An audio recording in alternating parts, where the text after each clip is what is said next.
Hello, and welcome to Hospice Insights, the Law and Beyond, where we connect you to what matters in the ever-changing world of hospice and palliative care. A fond farewell, musings on the end of the Medicare Advantage Hospice Carve-In demonstration. Chris Como, I'm so happy you're here. You were the first person I wanted to call when this happened. I said, I want to talk about this with Chris. And you said, A-okay, I'm game. So thank you for being here. Anytime I get a chance to talk to you, Meg, is a blessing. I don't know about you, but at least when we're recording this in time, it's about a week since the news is out, and I'm still flabbergasted a bit. I mean, both this is I feel like the right result, but I'm still sort of surprised because it seems very abrupt. But I guess, were you blown away, or what was your reaction? Yeah, I think definitely the timing being blown away. And then I've talked to so many people afterwards. So it makes sense now, but I think I've not talked to one person yes, totally expected the abruptness. I haven't met one person. So I think the announcement when it occurred, in fact, I even went back last week to try to go through the State of the Union because still trying to understand why that Monday. You did have the State of the Union later. But there's nothing that makes sense about the timing of it. But certainly now looking through the rearview mirror and why they're sunsetting it, I've got some stuff I'll be able to share with you. Yeah, well, let's jump in because mine's maybe more conspiracy thinking than you seem like you have hard facts. So let's start with what you think. Why did they end this as it is right now? What are your thoughts? So I think what it comes down to is, the whole demonstration, right, is you got enough people to run the experiment with enough data. We know that, the major payers, and you could probably guess who are amongst those top 3 and 4, their number one payer was, how they have to put in their V-bids. So there's out of those top 2, there's a major one that didn't partake for 2025. And that's the main reason why they're not kind of going forward with the demonstration. They just didn't have enough MAOs to actually take part going forward. Now, what does that mean is I'm sure where you and I are going to go forward. Does that mean they've got enough data and they're just going to carve us in? And I find there are kind of 3 schools of thought of what it means. But I think that, number one, the abruptness didn't make sense to anyone. But now that you can understand is that they just don't have enough people that are going to be participating in 2025 to make it worth the while to keep running the demonstration program, which makes sense if you think about it. Yeah. Well, so one of my concerns, because everything you said makes total sense to me. And then is this dead, or is this just the pause and then we get carved in? I mean, I think right now Medicare Advantage in general is under a lot of scrutiny. I mean, just in terms of from a fraud and abuse perspective. And if we think we hospices have it bad in terms of auditing, the Department of Justice is focused a lot on Medicare Advantage plans and, because of how they're paid and, their rate setting and all of that stuff. And is there some gamesmanship about that? And I think that, right, when you think about Medicare Advantage in general, it was supposed to save the government money. And that's sort of when I thought that this was the foregone conclusion, was of course, we're going to end up being carved in because you may pay these Medicare Advantage plans. It's capitated, right now, fee for service. It could go on forever, super more expensive. And now when you look at the data, the cost that the government's paying for Medicare Advantage is now, I think I read somewhere, more than traditional Medicare. Yes. And so the idea and motivation behind putting more services into maybe a less cost-effective program and that has some fraud and abuse concerns, is that sort of where we want to go? And again, that's Meg's musings, not anything. It just sort of from a legal perspective, there's just, I think, a lot of concerns with Medicare Advantage. But then you talk to my colleague, Noreen, and she came from the insurance world, and she said it's so hard for Medicare Advantage plans to make money because there's a lot of regulation. And so it's not really attractive business model. So you have MA plans that have paid at least one settlement last year like $170 million back to the government. But then you also have people that are giving up their Medicare Advantage business because it's like, this is not the profitable business for me. So there's something else maybe going on. Again, maybe it's just my conspiracy theory or whatever, but I don't know if you have thoughts about that. Yeah, a couple thoughts. We do our TCN Talks podcast with Mark Cohen every month, and Mark and I do the top news stories of the month bag. And why I love doing that show is it kind of gives me a catbird seed of trends. And starting in the fall, I have seen more negative press on MA plans than I have seen. Now, I've talked to other consultants, and they're like, well, this is indicative of the 80s when HMOs started to be scrutinized. I was in high school then, but Yeah. I'm like, in my career, 30-year career, this is the most scrutiny. And yeah, I think that there's a lot more scrutiny, but also I'm not sure that we're going to see the trend reverse. Like, if you look at Kaiser, KFF, there's many people just projecting 55, 60% of all Medicare will be a Medicare Advantage. We know the government has said by 2030, 100% of Medicare needs to be in some type of value-based arrangement, which would tell you you're going to see probably more MA-type plans in the future, or at least the bigger will probably continue to get bigger. But also to your point, it's not an easy business, but yet they do cost more than traditional Medicare. So there's lots of interesting, like, well, how do you make sense of all this? I'm not sure if that's exactly what kind of bowed into as far as the hospice Carve-In. What I'm finding, Meg, is there are kind of three themes of kind of the way people are reacting. One theme is we dodged the bullet. We could go back to the way things were. Not so fast, Mr. or Mrs. That's the first one. The other is that we still need to innovate. That, yes, in fact, I would put a sub-bullet on that one. We did this incredible study amongst our Telehouse Collaborative Network, and we came up with 8 major challenges that we're facing into the future. MA Carve-In was a sub-bullet under one of those 8. So there are still 8 major challenges that we're navigating, and MA Carve-In was only one sliver of a much bigger pie. And then the third kind of theme is, okay, they're sunsetting the demo, but are they brewing something else? Kind of like you're saying, your conspiracy theory. Are they? Do they have enough data that they're just going to carve us in? Or have they got enough data and they're going to do something else related to MA? That's the 3 kind of themes I'm seeing. I think probably there's a little bit of all 3 that we need to kind of unpack with each other. And probably the one that's the most dangerous is dodge the bullet. It's all going to be okay. We don't need to change. That is probably the riskiest kind of response from anyone. I agree, because there are many challenges our industry faces, regardless of whether or not we're carved into Medicare Advantage. But I guess before we move on to what's next and what should we be advocating for, because all of this should be, that's where do we want things to go instead of being so reactionary to what the government is doing, what can we advance?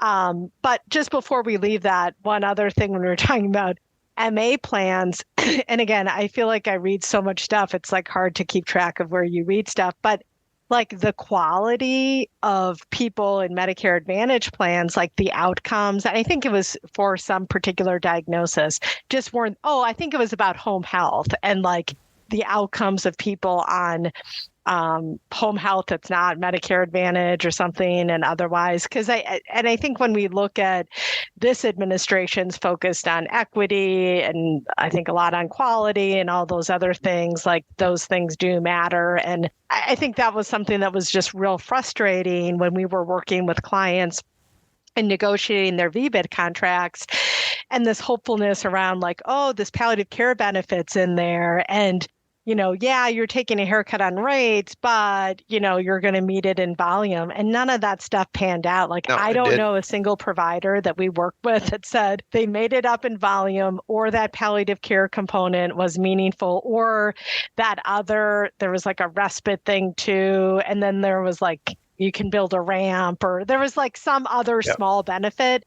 So underutilized, which I think was also very evident in the comments back recently that people had to, what's working, what's not. Because I think there were some nuggets in there that were the possibility for excitement, right? Increasing utilization, appropriate utilization, of course, but like increasing utilization, getting people on earlier so we can be most impactful.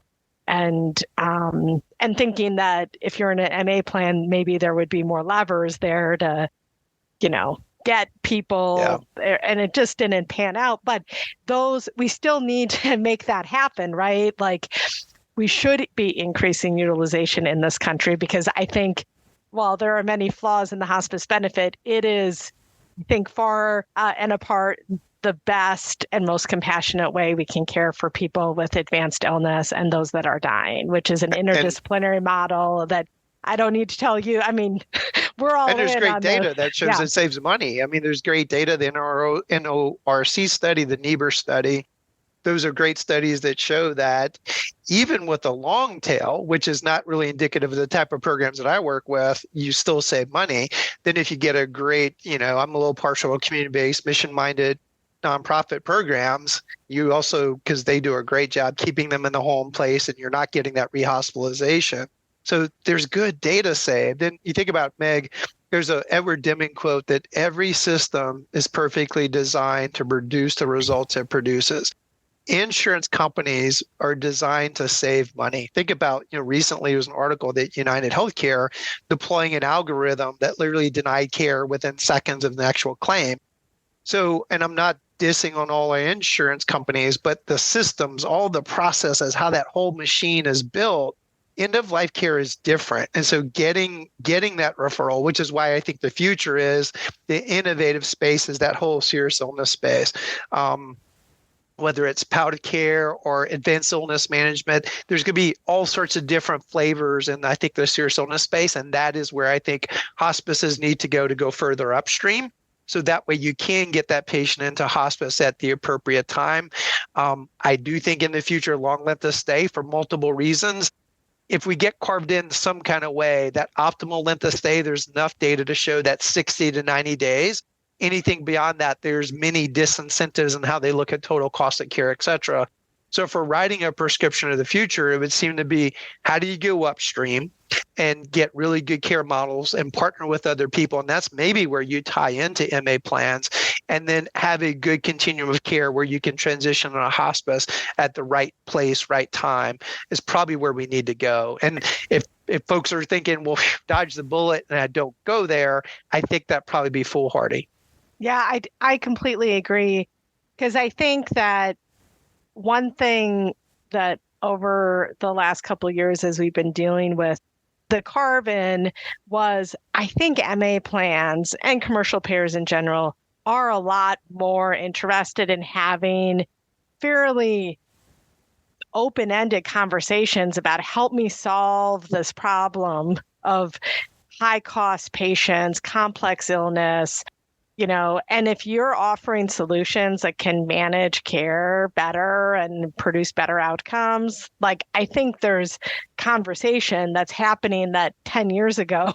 Well, I mean, it always still feels like pushing up a boulder, but I think there's actually people are getting to the table, and people getting, per patient per month, amounts to manage care. And I still don't know that it's like the model that we want, but I think it's starting to get into what's the role of case management and keeping people out of the hospital. Because I feel sometimes we do more than sort of the simple things that actually make a meaningful difference. Like, someone calling you and asking you to take your medications and because I think when we look at lower level professionals and the level and the important role that they can play, I mean, I think you talk to a lot of hospices and people value that CNA service tremendously, right? Yep. And so, but maybe that's when we created the benefit, not what we thought was the most important thing to patients. But I guess when we create this, what should we be advocating for? I mean, it's been, I feel like, a number of years trying to, talk about this community-based palliative care benefit. And I guess what, from a national perspective, do you think we should be advocating for? Yeah, I've actually been working amongst the group, and I love the framing of enhancing the benefit, because if you look at the benefit, it is a brilliant model of care. model of care that believes that people are body, mind, spirit, social, emotional component, and then building a team around that, making the care plan the center of what's most important to that patient and family. So that team, all of that is brilliant. And so not I know losing we that, should just like pause there and say that was radical. This was the it 80s, was. like late 70s. Like this is amazing. And like I still look at it and it's like really revolutionary. You have to have volunteer hours Yep. and you have to, I mean, it's just so a shout out to the hospice benefit and that maybe today it never would have passed, but like it did 40 years ago. So, but Yeah. but back to the story. Yeah, so all of that is great. So you don't want to mess with that. I think the challenge has been, right, how do we get further upstream? So do you create a powder care type benefit that is further upstream that might be able to utilize? And I do think that probably in the future, like a 60 to 90-day length of stay is probably ideal. But how do you get in that patient's disease trajectory, care trajectory, where you are getting maybe unwinding some of those competencies, bringing them further upstream, whether that's called palliative care, home-based primary care, serious illness, advanced illness, however it's packaged, it's further upstream. If you had some type of PMPM, maybe that patient during the stay could say, you know what, we want to go back to the trajectory of, let's say, chemo or radiation. So you could maybe weave it in. It doesn't have to be kind of like hard stop and then all in. And then you can't discharge the patient. I think when we look at a lot of the gamesmanship, once you're in, you cannot discharge that patient, which is going to really force us to get really good at when do you then get the right care at the right place at the right time. So that's the general flavor of what I think the broad aspects need to be. I think there are several different groups advocating for pieces and parts of that. As a person that you and I both know, that actually, I love the way he framed it. He actually calls it a hospice special needs plan as a framing. Oh, And I love that framing as an alternative to the Medicare Advantage Carve-In as originally as how he was framing it. I love that actual framing because let's say something is still being brewed. That's and if it was a hospice special needs plan, you are fully at risk for that patient. It's kind of like pace without walls. yeah. So I like that actually. To me, that's a really smart way to frame what we're poking on. You can't discharge the patient. And then again, maybe there's something like a lighter model upstream. And if you're modeling that with an MA plan, but then also shopping that as maybe the future enhancement of this beautiful benefit that's been 40 years, I think that something like that may be really wise. Yeah, which gets to how should people react after we're both like, everyone's like, holy cats, like what just happened? I think the momentum that has been building, especially I think in the not-for-profit community, we've worked and we've talked on this podcast a lot about a lot of the different affiliations. And several years ago, we did the chart from messenger model to member substitution, all this stuff. And doing a lot of work in this space. And I'm just wondering, like, will that chill a little bit because people are going to be like, well, the need to affiliate because I thought I was going to, have to be the one of 5 hospices to contract with Medicare Advantage, geographic reach, service reach, cost of care, like those kinds of things. I don't have to answer to anyone. I can still direct market to patients and there's total freedom of choice and all that.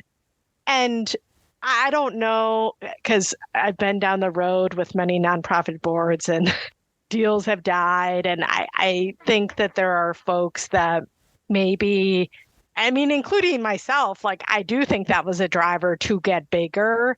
But I do think regardless of what happens here, I think we need to find ways to do what we're doing differently because it's not really working. And this whole reacting always to what the government's doing as opposed to like solving the problem and the fact now that we have payers because we got to find some way to get paid for all these great ideas that we have.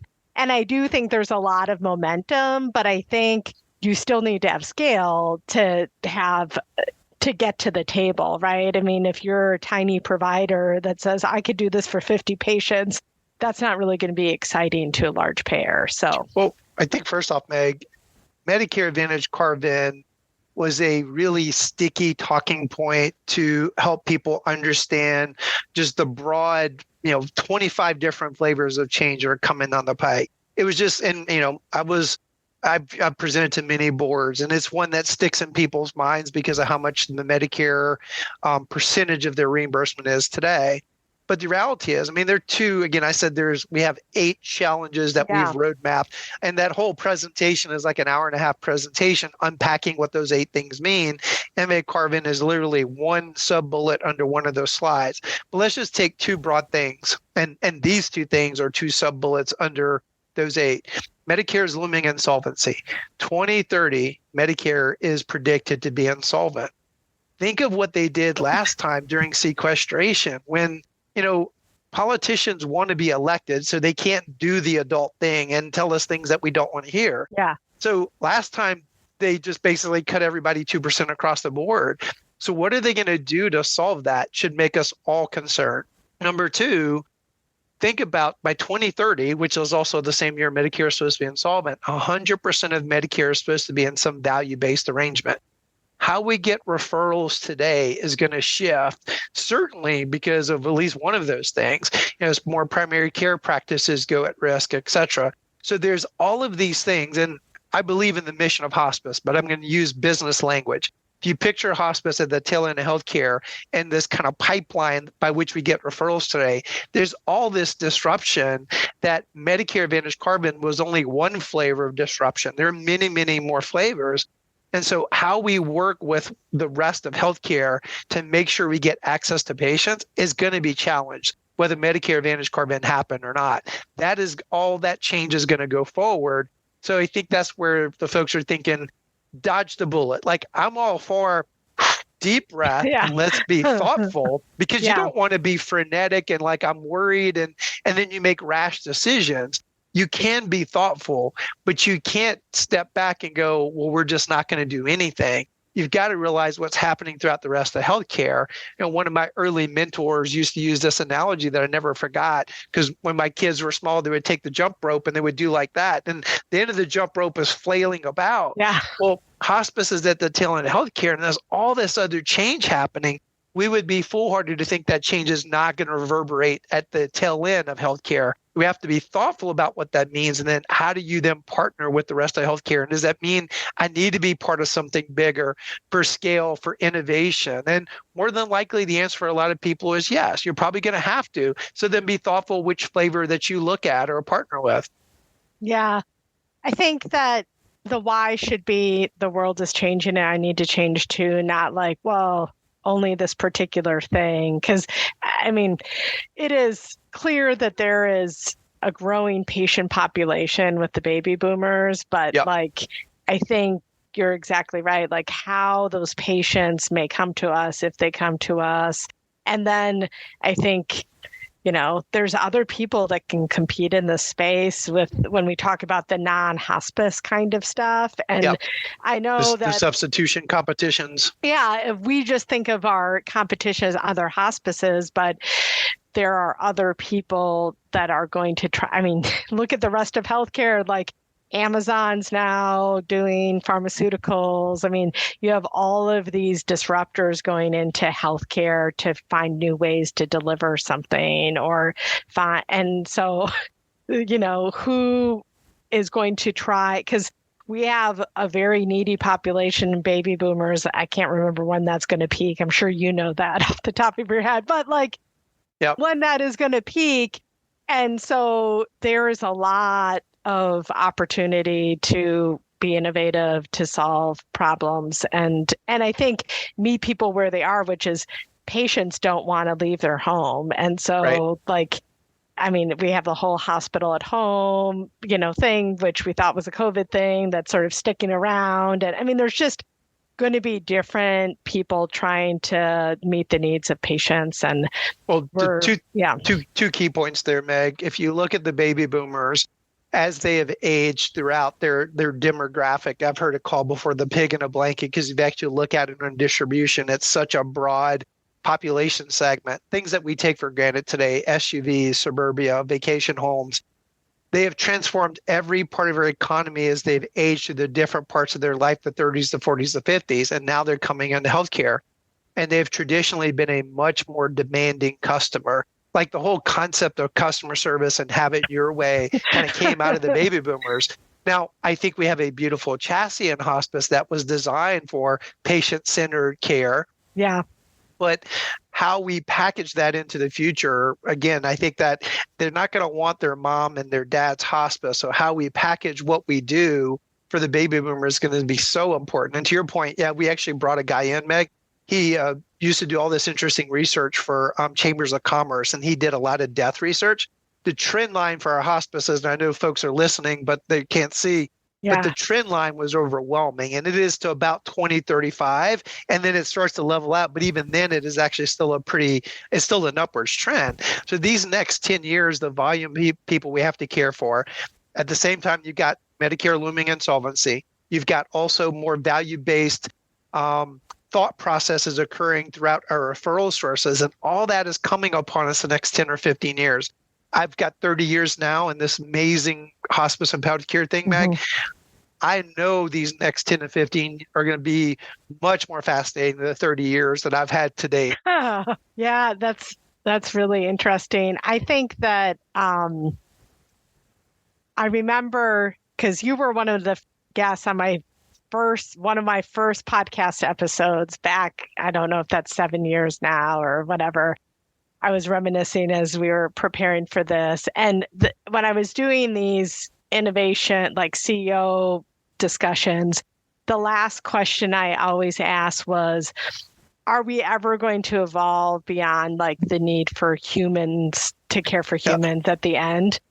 And when I reflect on that question now, 7 years, and now we have AI, and then like we just got through COVID, and how, there are things we can do via telehealth and technology that I think can aid in the goals of patients. So it was just striking when you were saying that, and suddenly what's popping in my head is, how are we going to have enough staff to care for people? Because it is, right now, when you say 2035 is going to be like the peak, it is a staffing crisis now. And so that's even innovation, yeah, exactly.